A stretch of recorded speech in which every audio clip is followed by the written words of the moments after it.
To all of my patrons, and particularly the most generous among you listed here, thank you for pledging to promote stronger Fate Grand Order content.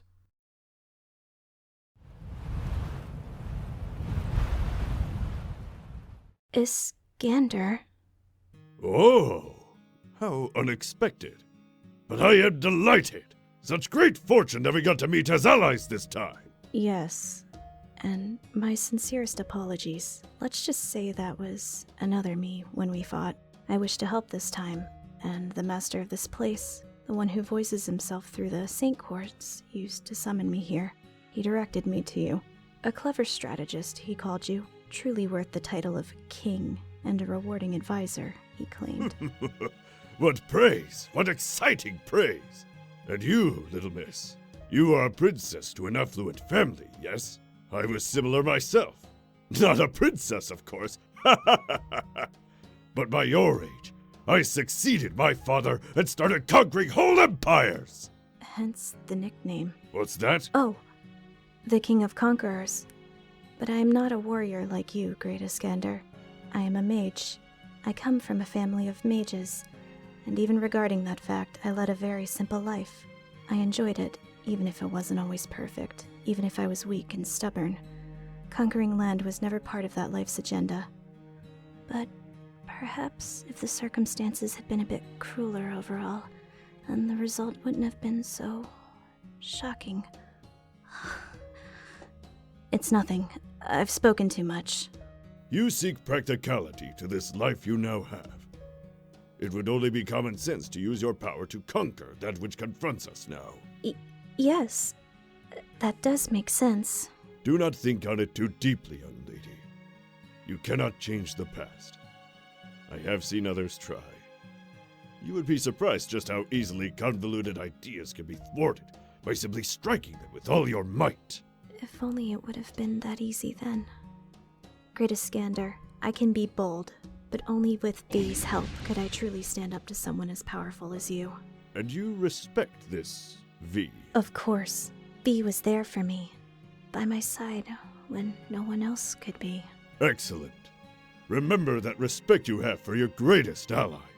When you treat your allies with respect and dignity, more often than not, they will grant you their greatest assets in return.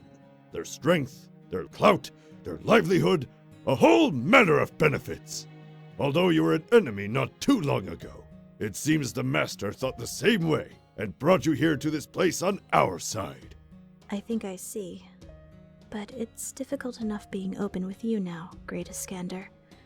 Particularly when I consider that the only time we have ever met before this moment was against one another in combat. Even the best of friends have arguments, young lady. But you have surely killed some of those people you have had such arguments with, correct? They were loyal citizens, ready to die for the ground they stood on. And my men and I were prepared to meet death as well, for impeding on that ground with our own ideals in hand. So living under the name of the Tsar, I should have been prepared for death then. Is that what you're saying? If you wish to cry, then cry. But do not linger on those tears. Instead, be grateful. You have been given a second chance. But there are men and women outside who will linger, lacking the respect you bear for others. Why would it be worth saving this world for those people? You are free to disagree with them, young lady. But allowing them to live their lives how they wish is to treat them with dignity. And for treating them with dignity, these people will respect you. And if they respect you, they will envy you. Envy? How can you say that in such high regard? It is a sin. Oh, young lady, it is a blessing! Civilian uprising, insurrection, and revolution. Those are matters born from contempt, dishonor, and abuse. Singularities, lost belts. Do you truly desire the destruction of everything? Or do you simply hope for change? Well, as the situation is now, everything is already destroyed. But if our goal is to change that, then changed it should be. Make that change! And let everyone around you envy you for not getting it done better themselves! They will cling to you this way, and grant you their power!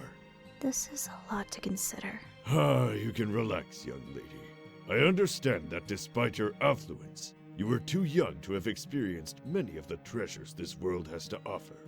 And though you may only be a spirit now, you have been granted a second chance! But will it matter?